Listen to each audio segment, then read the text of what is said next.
Welcome back all of you, Mathematics with Kunal Anand, and today in this video we have to solve exercise 3.2 question number 4.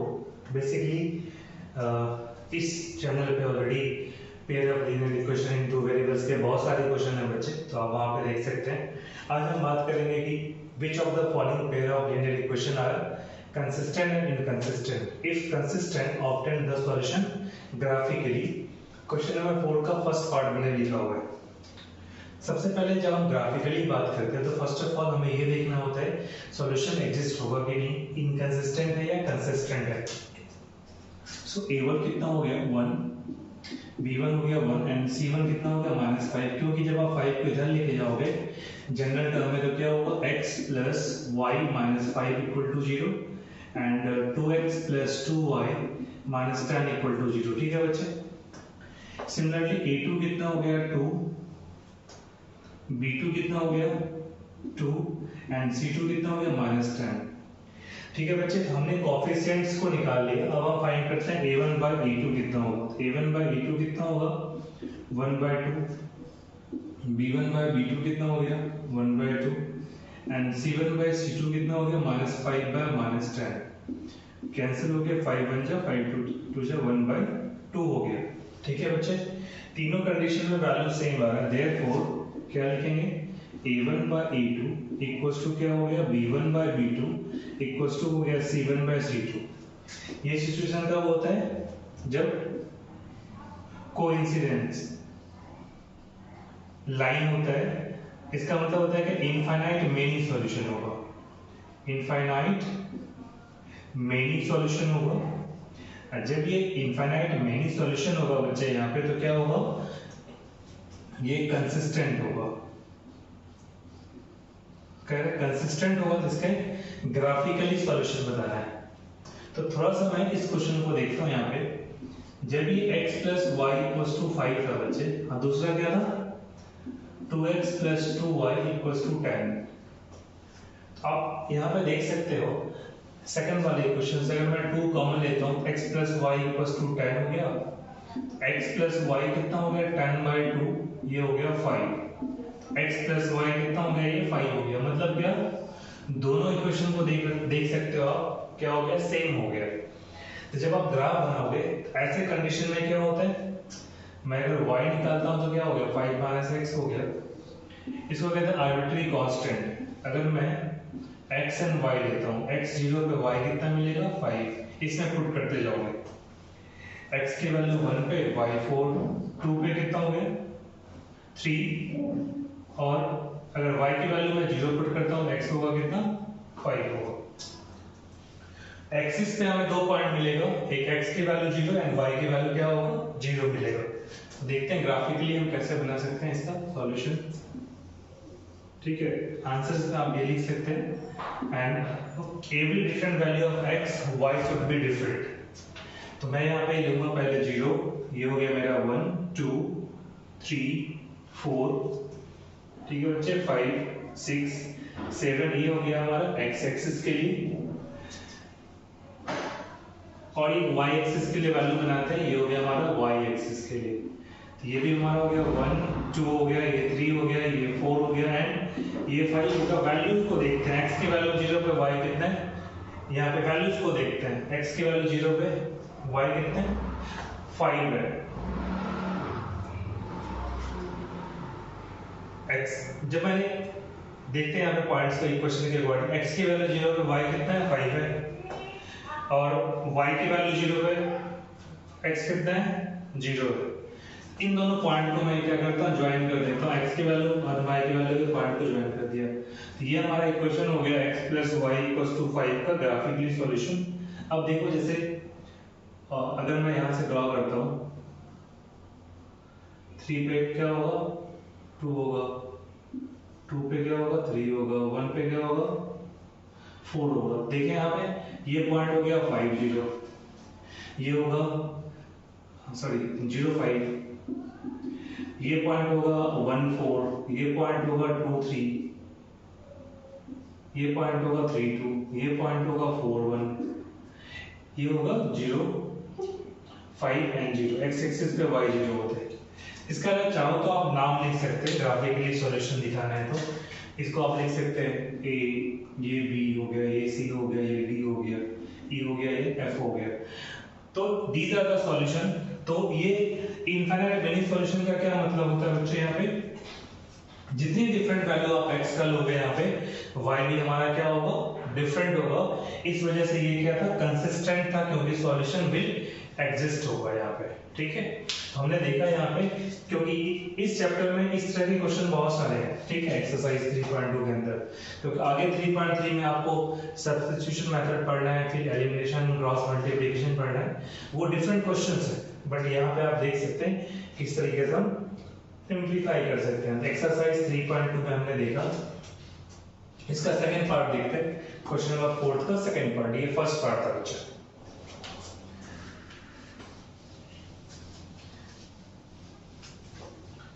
Second part में भी basically हमें check करना है consistent and inconsistent.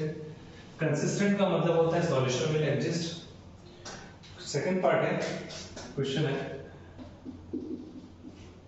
x minus y equals to 8 and दूसरा है बच्चे 3x minus 3y equals to 16 है। ठीक है,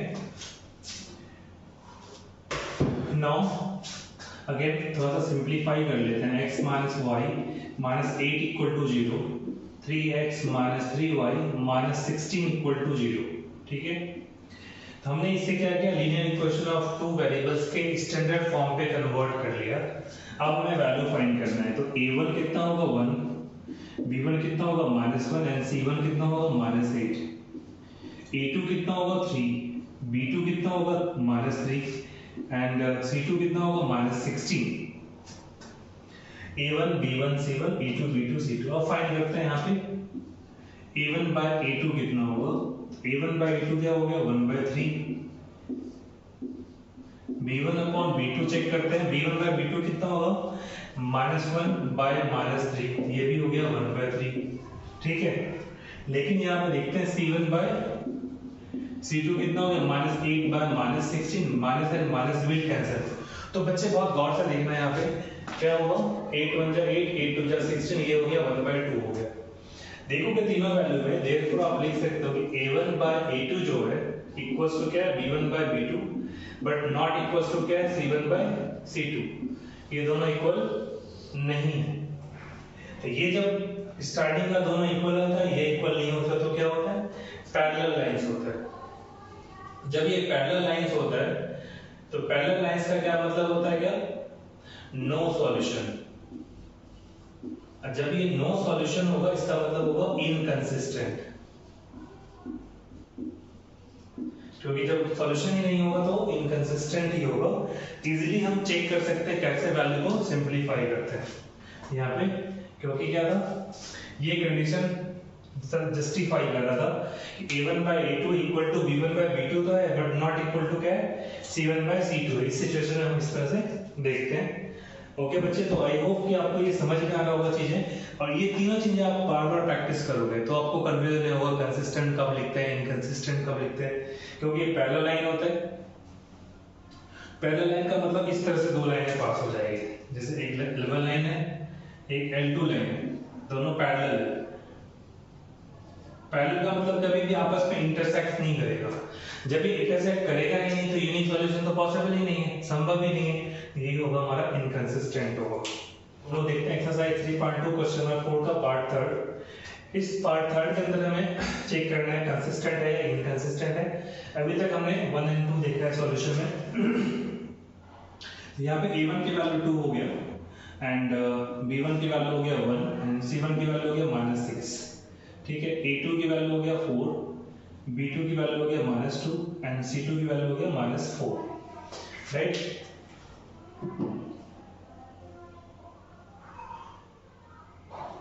राइट, तो मैं चेक करूंगा a1 by a2 कितना है। First of all find out a1 by a2 which is 2/4, 1/2, b1 by b2 find out which is 1 by -2। Basically there is no need to find out c1 by c2, क्योंकि इससे find करने की जरूरत नहीं है, इन दोनों से हमारा वैल्यू फाइंड हो रहा है a1 बाय a2 कितना होगा, इज नॉट इक्वल टू होगा b1 बाय b2, दोनों वैल्यू क्या डिफरेंट है, तो क्या हो गया कंसिस्टेंट हो गया। कंसिस्टेंट इसलिए हो गया क्योंकि इंटरसेक्टिंग लाइंस हो गया, ठीक है। तो ग्राफिकली इंटरसेक्टिंग लाइंस हो गया बच्चे। तो ग्राफिकली सॉल्व करने के लिए हमें क्या चेक करना होगा, पहले पॉइंट्स बनाना पड़ेगा। तो देखते हैं यहाँ पे x एंड y निकालते हैं पहले वाले इक्वेशन से। तो x की वैल्यू 0 पे y कितना मिलेगा 6, और y की वैल्यू 0 पे y की वैल्यू अगर मैं 0 पुट करता हूं तो ये मिलेगा 3। जैसे मैं y 0 पुट किया तो 6 दूसरी तरफ गया, 6/2 ये हो गया 3। x की वैल्यू में जैसे 0 पुट किया तो y 6 की वैल्यू इधर जाएगा तो 0 हो गया। अब मैं यहाँ पे 2 पुट करके देखता हूँ, अगर 2 पुट करता हूँ तो 6 इधर 4 2, तो y भी क्या मिला 2 मिला। ये 3 पॉइंट हमने फाइंड कर लिया। इसमें चेक करते हैं सेकंड इक्वेशन में x एंड y। इसमें क्या करेंगे आप, x की वैल्यू 0 पुट करोगे आप, तो जब x 0 पुट किया तो -4 इस तरफ गया तो कितना हो गया 4 बाय -2, ये हो जाएगा -2। अगर y की वैल्यू मैं 0 पुट करता हूं यहाँ पे भी तो ये 0 हो गया, तो ये हो जाएगा 4 इस तरफ गया तो प्लस 4/4 1 हो गया, ठीक है। अब एक और कॉमन पॉइंट चेक करते हैं, देखते हैं इसके जैसे मैंने 2 पे निकाला है तो 2 कितना होगा, अगर मैं x की वैल्यू 2 पुट करता हूं 8 -4 4, तो ये हो जाएगा x की वैल्यू 2 पे y कितना हो जाएगा 2 हो जाएगा। तो ये जो मैंने कहा था कि इंटरसेक्टिंग लाइंस जो होगा, तो बिकॉज ये कॉमन पॉइंट है, this is the common point in both the equation, ठीक है, ये कॉमन पॉइंट है। तो देखते हैं यहाँ पे क्या होगा बच्चे, 2 और 2 हो गया। First of all make the graph. Graph बनाने के लिए क्या करना होगा, पॉइंट्स को प्लॉट करना होगा। y में मैक्सिमम 6 है और -2 है, ये -1 हो गया, ये -2 हो गया, ये 0 हो गया। This is 1 2 3 4 5 and just make it 6। Same here x का वैल्यू कितना है, मैक्सिमम 3 है, 1 2 and 3। This is x axis बच्चे, और ये हो गया y axis, y dash axis, और ये हो गया y एक्सिस। x में नेगेटिव नहीं है, x में पॉजिटिव वैल्यू। तो देखते हैं x की वैल्यू 0 पे y कितना है 6 है, पहला पॉइंट एक ही हो गया, और y की वैल्यू 0 पे x कितना है 3 है। This is the point, okay. Now you have to pass the line, ऐसा हो गया। ये कैसे हो गया, 2x plus y minus 6 equal to 0 का ग्राफ हो गया। अब हम देखते हैं सेकंड वाले में, x y के लिए देखते हैं। x की वैल्यू 0 y माइनस 2 है, तो x की वैल्यू 0 पे y माइनस 2, ये पॉइंट हो गया। और x की वैल्यू 1 पे y कितना है 0, ठीक है। इसको मैं अगर बढ़ाता हूं तो देखो वर्चुअली आप देखोगे जिस पॉइंट पे कट कर रहे हैं क्या आ रहा है 2 2 आ रहा है, ये हमारा सॉल्यूशन भी होगा, ये हमारा, क्योंकि एक पॉइंट ऑफ इंटरसेक्शन हो गया। इस लाइन को कंप्लीटली आगे बढ़ा दो, और ये क्या हो गया बच्चे, 4x minus 2y minus 4 equal to 0 हो गया, राइट। तो देखो इस वाले में basically 4x minus 2y minus 4 equal to 0, तो यहाँ पे इजीली देखोगे ये पॉइंट है which is the common point, also called point of intersection of these two lines, right. y dash axis देख सकते हो आप यहाँ पे, और y एक्सिस हो गया, therefore x equal to 2 y equal to 2, these are the answer graphically in that sense कि you have to find out the answers in the form of, first of all draw the graph of two lines, and before drawing the graph you have to check whether it is consistent or inconsistent। तो ये consistent हो गया, intersecting lines हो गया, unique solution हो गया। तो देखते हैं question number 4।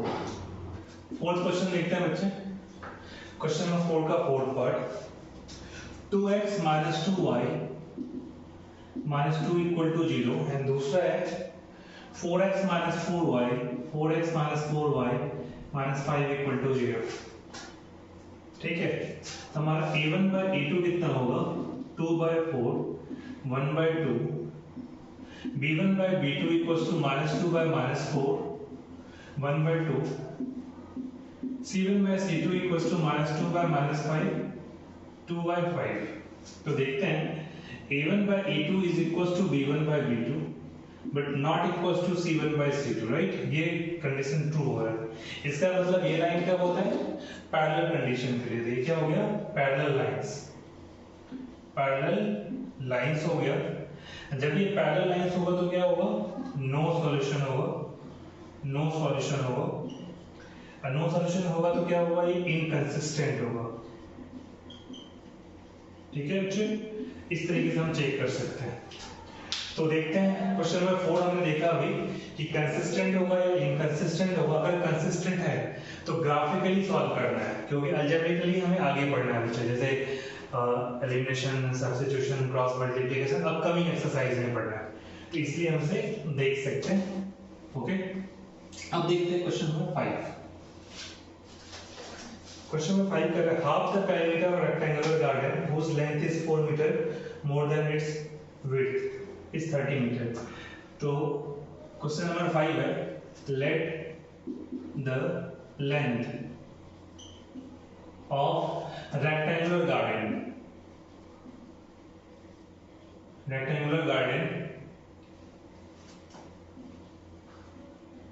be x। 36 metre है तो मैं इसे x मीटर कह देता हूँ। एंड ब्रेथ और विड्थ कितना कह रहा है? Width of rectangular garden be y metre, क्योंकि दो linear equation of two variable है, यहाँ पे दो डिफरेंट वैल्यू लेंगे, x एंड y की वैल्यू लोगे। ठीक है, तो सिंपल सा पहला इक्वेशन कह रहा है क्या? whose length is 4 metre more than its width. तो length equals to y plus 4, दोनों इक्वल हो गए क्योंकि -4 था तभी इक्वल होता इस तरीके से, क्योंकि आप ऐसे सोचो इक्वल्स टू y का लेंथ में 4 माइनस करके तो विड्थ के इक्वल था, क्योंकि लेंथ क्या था? 4 ज्यादा था y से, तो इसको इधर ले गए तो x equal to y plus 4 हो गया। ये पहला इक्वेशन। दूसरा कह रहा है क्या? Half the perimeter of rectangular garden. तो पेरीमीटर क्या होगा? 2 into l plus b x plus y। तो कह रहा है half 2 into x plus y upon 2। Half the perimeter of rectangular garden whose length is 4 meter more than its width of breadth is 36 meter। 36 metre. ठीक है, यहाँ पे मैं 2 और 2 को कट कर दे रहा हूँ, x की जगह पुट कर देता हूँ y plus 4, इस x की जगह पे ये वाले वैल्यू पुट कर लिया मैंने। तो क्या होगा? y plus 4 plus y equals to 36 metre होगा बच्चे। लाइक टर्म्स को ऐड कर लो तो 2y equal to 36 minus 4, तो y equal to कितना होगा? 32/2, तो y कितना होगा? 16 मीटर। ठीक है, जब y 16 होगा तो x कितना होगा? x equals to 16 plus 4, तो 20 मीटर। x क्या था? लेंथ था, length equal to x equal to 20 metre और b equals to y equals to 16 metre and this is the dimension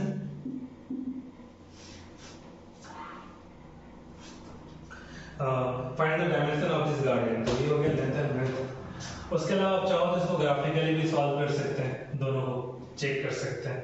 इसलिए मैंने यहाँ पे वैल्यू को सॉल्व करके बना दिया, इसमें लिखा नहीं है, बट अगर आप ग्राफिकली भी बनाओगे तो सिंपल सा है, दोनों की इक्वेशन को पुट करके सिंपलीफाई कर सकते हैं, तो हमारा इजीली सिंपलीफाई होगा।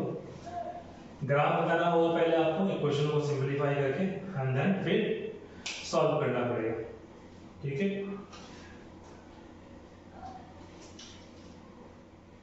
देखते हैं इसमें रिमेनिंग 2 क्वेश्चन हो गए रह गए 5 and 6। तो इस वीडियो में बेसिकली हमने एक्सरसाइज 3.2 क्वेश्चन नंबर 4 का all parts and question number 5 solve किए। अपकमिंग वीडियोस में हम लोग क्वेश्चन नंबर 6 एंड 7 को सॉल्व करेंगे एंड देन हम लोग आगे सब्स्टिट्यूशन और एलिमिनेशन मेथड को देखेंगे। तो thank you so much for watching and please like, subscribe and share the channel and if you have any doubt, if you have any confusion in the topic, you have to write in the comment section बच्चे। definitely हम यहाँ पे आपको पूरा complete solution देंगे and the purpose of making this channel is to learn mathematics to all, right? So please like, subscribe and share, also share with your friend. Thank you so much, have a good day, good luck.